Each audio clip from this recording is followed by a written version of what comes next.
Olá pessoal, começando aqui esse vídeo para falar sobre essa polêmica que aconteceu hoje, né? Na verdade ontem, implicando o presidente Jair Bolsonaro, citando o nome dele, né?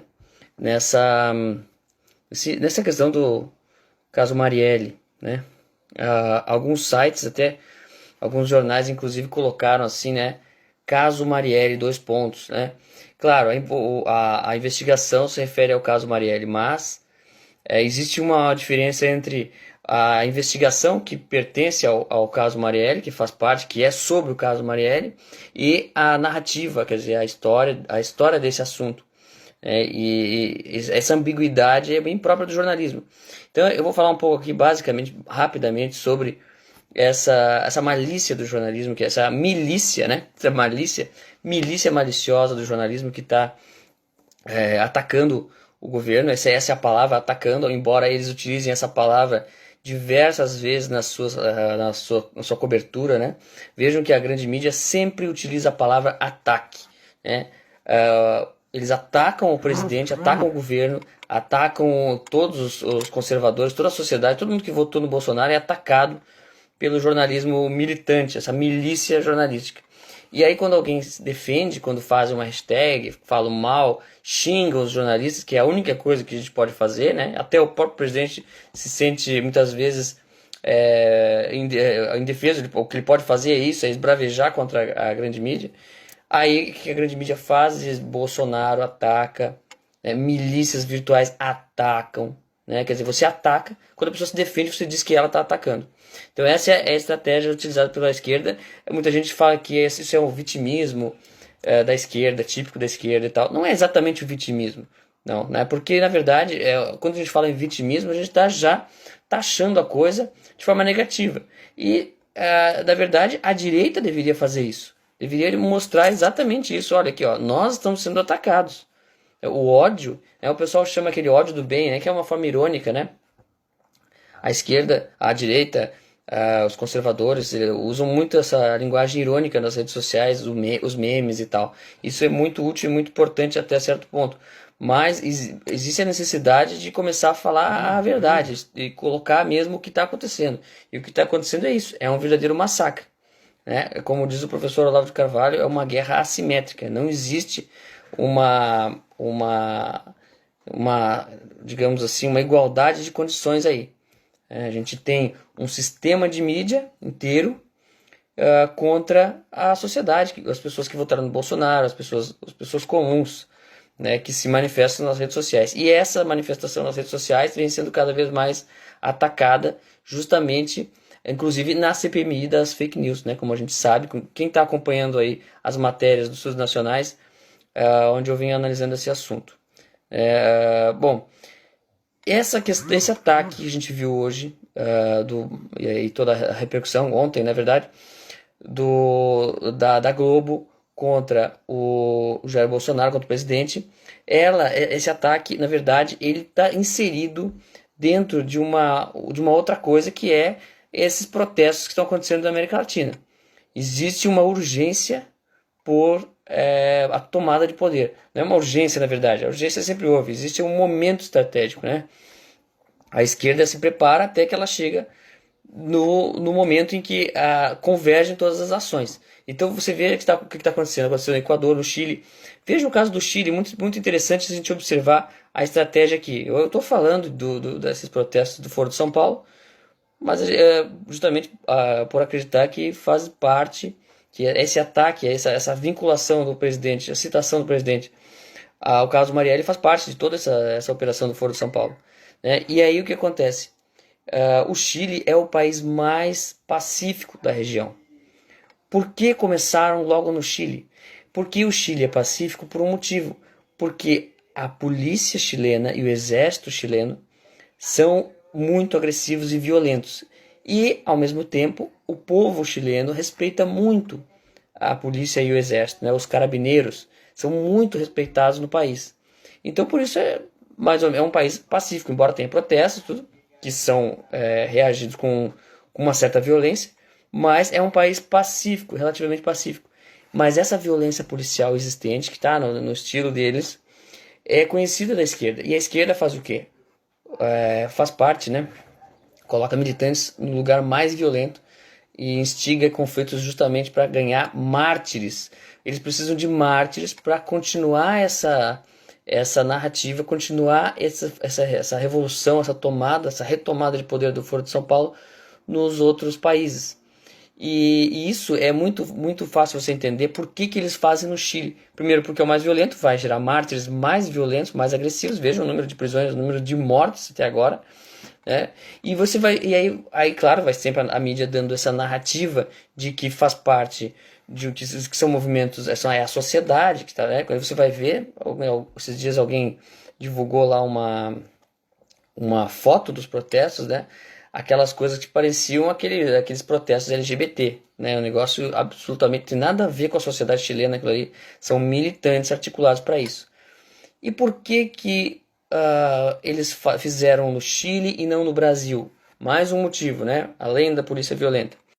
Porque no Brasil eles sabem que se eles convocarem um movimento para derrubar o Bolsonaro, é capaz o pessoal sair na rua. Tem mais gente a favor do que contra. E aí aconteceu o que aconteceu em 2013, quando eles fizeram um protesto pelas passagens de ônibus, né? Casualmente no Chile pela passagem do metrô. E eles não são bobos de fazer isso no Brasil, de novo. Essa bobagem que eles fizeram, acabaram elegendo o Bolsonaro, porque os protestos de 2013 acabaram justamente na eleição do Bolsonaro. Então vejam só que estratégia. Eles começaram no Chile para gerar mártires. Esses mártires, através da cooperação do jornalismo, aí entramos na questão jornalística, né? A cooperação desse jornalismo que vai fortalecendo essa narrativa, ela vai construindo uma escalada. Esse negócio de escalada é isso que eu queria chegar. Olha só, esse negócio de escalada é uma coisa que infelizmente a direita e o brasileiro em geral não consegue fazer, não entende ainda.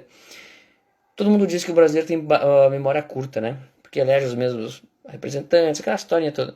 É verdade, o brasileiro tem memória muito curta, ele esquece das coisas. Não sei se é por causa do carnaval, não sei o que é. Esquece. Agora, uma coisa, a esquerda não tem memória curta. A esquerda não esquece de nada. Qualquer coisa que acontece hoje, uma coisa que eles querem falar do Bolsonaro, eles vão resgatar todos os fatos que eles noticiaram sobre o Bolsonaro, dizendo, tá vendo? Ele fez isso, depois fez aquilo, depois fez outro. Aí chegou nisso. E eles vão costurando os fatos que eles noticiaram até chegar no ponto atual, na notícia que eles selecionaram atual. O que é isso? É uma escalada narrativa. Quer dizer, eles fazem uma costura, escolhem os fatos, óbvio, né? É como vai seguindo os pontinhos, né? Mas você escolhe os pontos que você vai seguir, óbvio. A seleção de fatos. E a seleção de fatos, que é feita ao longo do tempo, ela obedece o quê? Uma narrativa pré-estabelecida, obviamente, a ideologia de esquerda, né? A direita não tem isso. Isso é um sistema, explicando basicamente, é um sistema de mídia, né? Isso é feito ao longo do tempo através dessa escolha de fatos constante que está já na cabeça dos jornalistas, né? E que vem da universidade. Por quê? Porque a técnica jornalística, a maneira de escrever uma matéria, de escrever uma notícia, ela já está introjetada, já está junta com a ideologia. É só vocês verem, na universidade isso é ensinado. Existe um livro do Nilson Laje chamado Ideologia e Técnica da Notícia. Existe o livro O Segredo da Pirâmide, do Adelmo Genro Filho, que é irmão do Tasso Genro, que é um deus aqui na Universidade Federal de Santa Catarina, no jornalismo, que eles explicam exatamente isso. É uma perspectiva marxista, analisando a técnica jornalística. Quer dizer, como você pegar assim, um dos critérios jornalísticos, que é a singularidade, uma coisa singular. Você vai noticiar uma coisa singular, você não vai noticiar uma coisa que é comum, né? Então, mas como utilizar a singularidade como representatividade? Quer dizer, você pega um pobre mendigo que está na rua e você entrevista ele em profundidade, você mostra ali os conflitos do sistema capitalista. Então isso o que? É a singularidade usada como representatividade. Aquele mendigo se torna a sociedade, simbolizado na sociedade. Para isso tem que ter um conhecimento literário também, coisa que a esquerda sempre teve e a direita não tem, infelizmente. Agora existe gente que tem, né? Nós temos boas pessoas escrevendo, mas não é só isso, né? Tem que ter um sistema inteiro, um sistema que não é só a notícia, os fatos sendo relacionados, né? Então isso aí é como diz aqui o Kleber Mendes, né? os fatos nem sempre são fatos, são somente narrativas. Mas isso aí é exatamente, é uma distinção que muita gente que está acostumada a ver os jornais não sabe. Existe, fato é uma coisa, relato é outra. O relato pode corresponder ao fato. Em geral, o relato corresponde ao fato, mas o que do fato corresponde o que do relato corresponde ao fato? Depende. Você pode pegar, é óbvio que toda mentira, toda fake news é feita com uma certa quantidade de verdades, de fatos verdadeiros, né? Então você pega, por exemplo, as notícias que saíram aí sobre essa questão do porteiro lá, que agora foi desmentida, né? O porteiro mentiu com base com base na mentira do porteiro. A Globo começou essa cobertura, né? Aí você vê tudo que eles noticiaram sem falar o conteúdo da coisa. Simplesmente o que o porteiro disse, quer dizer, isso significa, sobre a ligação que houve, né, com o Carlos Bolsonaro. Se você for confrontar esse jornalista que fez isso com a técnica jornalística, ele vai dizer, não fiz nada de errado. E não fez mesmo. Quer dizer, jornalisticamente, a técnica está sendo feita. E a técnica, esse é o grande erro das pessoas que acharem, aquelas pessoas que falam de governo técnico, de não sei o que técnico, ideológico, né, contraposição. Isso é uma bobagem, uma ignorância, porque essa questão técnica, se você descontextualiza da situação, você, na verdade, produz uma mentira, né? Você pega uma parte da verdade, você pega a verdade dita no momento específico, você muda o discurso, muda a realidade, né? Então, assim, essa luta que existe é uma verdadeira guerra. É uma verdadeira guerra da informação que acontece. Só que ela é assimétrica. Por quê? Porque a esquerda tem a Folha de São Paulo, aí abaixo vem o Intercept, ou sites parecidos com o Intercept, depois, esse tipo de site. Depois abaixo dele tem sites mais profundos, com estudos mais longos, maiores e tal. E assim vai essa estrutura, até chegar ao meio acadêmico. E aquele jornalistazinho da Folha de São Paulo, ele obedece tudo. Ele não quer ser independente, ele não quer ter opinião independente. A opinião independente dele é seguir toda essa estrutura. Vê se a direita tem isso. Não tem. A hora que começa a acontecer coisa, eu penso com a minha própria cabeça, eu vou inventar outra coisa aqui. E aí ele repete exatamente aquilo que a mídia tem, toda aquela estrutura lá, né? Por quê? Porque é a narrativa mais forte, mais persuasiva, e ela pega as pessoas de uma maneira subliminar, através justamente das credibilidades emprestadas da grande mídia. Quer dizer, os jornais têm credibilidade, porque ele pega emprestado de institutos científicos ou acadêmicos, etc. E assim vai indo, né? E aí o jornalistazinho lá, que é um bosta, ele tem uma credibilidade enorme porque ele escreve determinado jornal. Então, isso tudo é um jogo de empréstimos aí de credibilidade, né? Então, como eu disse, então, essa questão que saiu hoje, ontem, né, do caso Marielle, citando o nome do Jair Bolsonaro, foi apenas citado o nome, inclusive na própria matéria, diz que não tem a ver. Então, por que citou? Para criar uma narrativa. Você acha que o Brasil 247, o Vermelho.org, um monte de blogs de extrema esquerda precisam ler a matéria inteira? Não, olha aqui, ó, saiu os jornais estão dizendo Bolsonaro é assassino. Eles já diziam isso quando ele foi eleito, aliás, antes dele ser eleito. Então é só para dar um reforço para a extrema esquerda. A grande mídia faz essa escalada para reforçar a narrativa da grande mídia. Então isso aí é uma coisa assim, faz parte dessa estrutura, né? Folha de São Paulo, aí vem os blogs de extrema esquerda abaixo, que fornecem os critérios, não é pautas, assuntos, temas, não é critérios. Qual é o critério? O critério é a narrativa, né? É capitalismo, né, todas minorias, essas questões. Então, e eles criam, e com base nisso, eles criam os estereótipos. O estereótipo, isso aí é uma coisa que eu insisto nisso, né? O Walter Lippmann, que é o jornalista, em 1922 escreveu um livro chamado Opinião Pública, e ele fala do estereótipo. Muita gente fala que estereótipo, no sentido que ele fala, não é o rótulo pejorativo somente, é qualquer rótulo no sentido de uma comunicação mais rápida, né? Você tem uma ideia de um determinado tipo de profissional, de uma determinada posição política, né? O presidente, o que é o presidente, E assim vai indo as categorias de pessoas, de profissões, até chegar em pessoas, né? Então, por exemplo, o Donald Trump é um cara histriônico e tal. O Bolsonaro é um cara burrão, um cara simples, é o cara do churrasco, aquela coisa, né?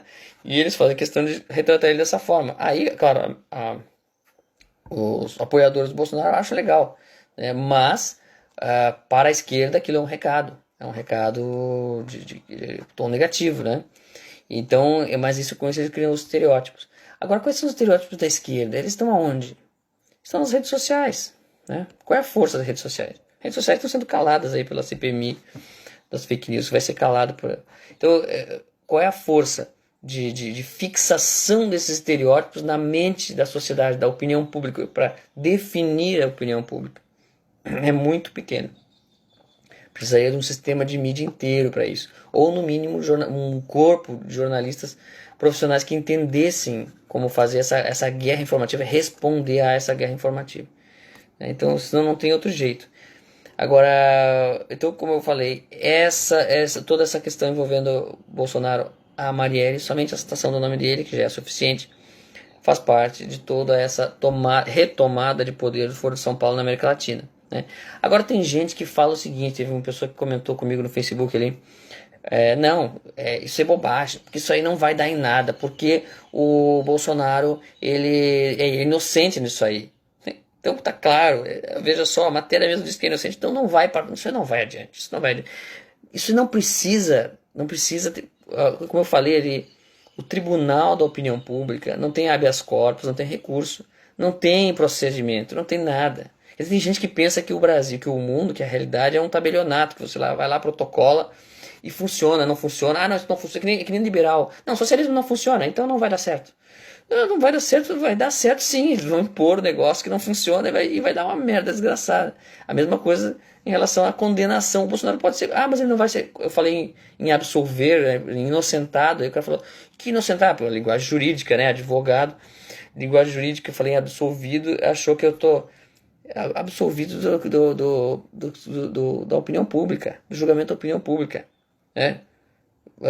Você nunca ouviu falar, ou você nunca ouviu falar em bode expiatório, em assassinato de reputação, né? Assassinato de reputação não é que nem o pessoal fala em processo judicial, tem que processar os jornalistas que falam isso. Esse jornalista da Globo que pegou aquela, tem que processar, só que não tem muito tipificação para isso.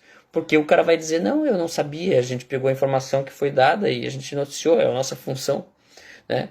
Agora, é claro que ele sabia. É claro que ele selecionou esse fato porque ia atacar o governo, ia implicar, ia insinuar, essa é a palavra.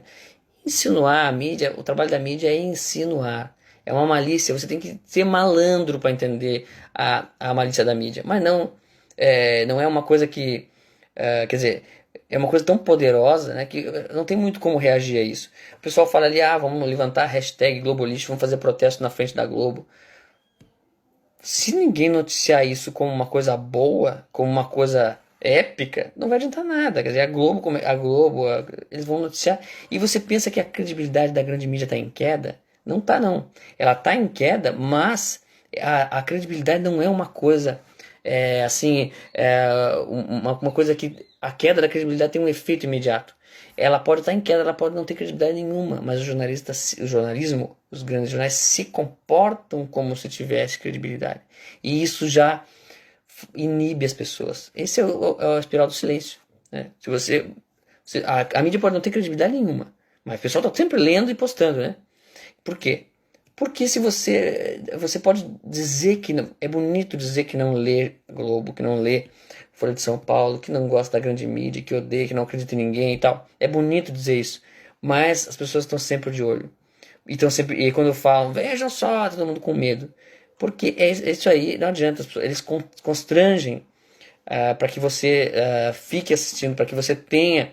E não adianta fugir disso porque nós não temos um sistema de mídia de direito conservador, ou pelo menos alternativo a esse, que forneça o mesmo tipo de informação, com a mesma qualidade. Ou você tem jornalistas de direita que estão em Brasília de prontidão ganhando para isso, somente levantando informação e de maneira profissional mesmo, né? Querendo levantar informação, não querendo fazer uma militância ou outra. Não estou dizendo que tem que ser isento, que tem que ser não sei o quê. Mas precisaria ter isso e depois a mídia de direita e tal. Uma alternativa, né? Agora, no momento atual, esse governo foi eleito, foi colocado aí, não existe possibilidade, não existe tempo hábil para querer formar todo um sistema. É preciso fazer uma guerra midiática aberta, né? E mostrar uma coisa muito óbvia para todos. Enquanto eles nos chamam de milícia, a gente mostra que milícias são eles, porque são eles. Essa devolução dos estereótipos é importantíssima, senão não vai. Você vai fazer o quê? A direita gosta muito de dizer, eles falam milícia, nação, milícia, isso aí. Isso é a pior merda pra fazer. O pessoal fica bem quietinho, o jornalista vai ficar só bem quietinho. Ah, então tá. E vai indo, e vai indo, e vai indo. Só se você exagerar demais em relação ao estereótipo, é que ele vai ficar inibido de manter o estereótipo. Mas mesmo assim, você não vai conseguir fazer isso sempre. Então, o que eu recomendo, o que eu falo, o que a gente tenta fazer dentro da nossa possibilidade nos estudos nacionais revelar as coisas, né? Revelar as coisas e como elas são. Então, essa ideia de que a mídia é isenta e que existe uma milícia nas redes sociais violenta e que o Bolsonaro é violento com a mídia. Veja só, eles atacam o Bolsonaro, chamam ele de assassino e ele vai para as redes sociais, briga, né? Fazer o quê, né? E eles dizem que o Bolsonaro ataca a mídia. É isso, é isso. Como é que você vai responder a isso? É muito difícil. E não é uma coisa simples de se fazer. Certo? Então, agora, será que essa mentira que foi feita lá, que foi dada pela Globo em relação à fala do porteiro lá e tal, vai parar na CPMI das fake news? Provavelmente não, né? Então, isso é uma coisa que as pessoas não... essa CPMI da fake news, que é outro assunto, né? Posso fazer uma outra live falando sobre isso. Mas que quem quiser dar uma lida, vai lá no estudosnacionais.com, tá tudo lá, eu tenho escrito alguns artigos sobre isso. E áudios também no nosso SoundCloud. Você vai ver que, na verdade, a CPMI das fake news, o conceito de fake news já está definido. Não adianta o pessoal da direita dizer, vamos tentar aparelhar para o lado da direita o conceito de fake news e vamos prender a esquerda. Olha, é muito difícil fazer isso, porque o conceito está bem claro, bem claro o conceito. O conceito já foi definido, você vê ali, eu já elenquei todos os definidores desse conceito, que são intimamente ligados não só aos definidores, mas aos financiadores, né? Tá aí o bilionário George Soros aí financiando grande parte desse negócio, e não é à toa que ele é o padrinho lá do Jean Willis, né? Em Harvard, lá para ele pesquisar justamente as redes sociais, ou fake news nas redes sociais. Então isso aí é uma coisa, veja só, por que esse assunto, o pessoal fala, por que durante o governo Lula a mídia não levantou a questão do Celso Daniel? Não trouxe nada disso. Isso parecia que não era assunto. Todo mundo falava isso nas redes sociais, todo mundo sabia. Agora vem com esse negócio, o Lula é o mandante da morte do Celso Daniel. Sim, quem não sabia disso? Todo mundo já sabia disso. Agora, não se falou durante o governo dele. Agora, durante o governo Bolsonaro, se fala no caso Marielle. E o que é esse caso Marielle? Esse caso Marielle, eu vou dizer para vocês o seguinte aqui, ó. A Fundação Marielle Franco recebeu 10 milhões de dólares da Fundação Open Society, do bilionário George Soros, mais da Fundação Ford, a Oak Foundation, e se não me engano, a Bill e Melinda Gates Foundation, não tenho certeza exatamente quais são as fundações, mas sei que tem a Open Society, a Ford, e todas essas fundações que costumeiramente financiam pautas progressistas. E qual era o objetivo do financiamento? Tá lá, tá no site da agência pública, que é o site dele, do Soros praticamente, que diz exatamente, o objetivo abre aspas, formação de lideranças políticas no Brasil, ou em países de desenvolvimento, etc. Então é isso que eles querem fazer. E aí, com esse dinheiro todo, 10 milhões, você acha que eles não vão levantar esse assunto? Então, tudo isso, tudo que move as pautas ideológicas, aí tem o financiamento por trás e está crescendo cada vez mais. Então é isso, eu não sei se tem alguma pergunta aí, alguma questão a mais aí, pessoal. Como eu falei, o pessoal trouxe a Globo levantou a bola, e se você colocar Bolsonaro Marielle no Google, você vai ver uma lista de notícias de diversos sites, não só de esquerda. Os da esquerda já estão até, eles nem estão falando desse assunto, porque eles já estão, a gente sabia que o Bolsonaro tinha matado a Marielle, né? Eles já acusam ele desde a campanha. Então, agora, a Globo fez isso e levantou aí toda uma campanha da rede de blogs da extrema esquerda. Então, esse tipo de gente, esse tipo de pauta tem que ser estereotipada, né, no sentido que eu falei, né? Tem que ser desenhada, tem que ser descrito como ela é. O que é? Uma milícia de extrema esquerda, uma milícia radical, ultra radical, que está dentro da mídia, que está dentro do sistema de mídia. E esse sistema de mídia, na verdade, ele trabalha para um outro sistema, que é o sistema comunista, mas é o sistema do Foro de São Paulo, o sistema da esquerda regional, e que começou com esse negócio desses protestos no Chile, justamente para criar uma escalada que vai chegar no Brasil. E não pensem que esse negócio, essa ameaça de chegar ao Brasil foi um blefe, uma coisa. Não, vai chegar. Só que justamente porque eles precisam dizer que vai chegar, precisam testar, sentir a temperatura, etc. Até ver que a coisa está realmente propícia para construir esse movimento. Porque, de fato, a gente sabe que no Brasil, como eu falei antes, se inicia agora um protesto de esquerda que nem o do Chile, que começa a quebrar tudo, vai sair a direita bolsonarista também na rua. Então eles não são loucos, né? Então por isso que eles têm que começar devagarinho, né? Então é isso, pessoal, que eu tinha para hoje, é isso aqui, certo? Qualquer coisa aí, perguntem. Até mais, eu volto em breve aí numa nova live. Até mais, pessoal.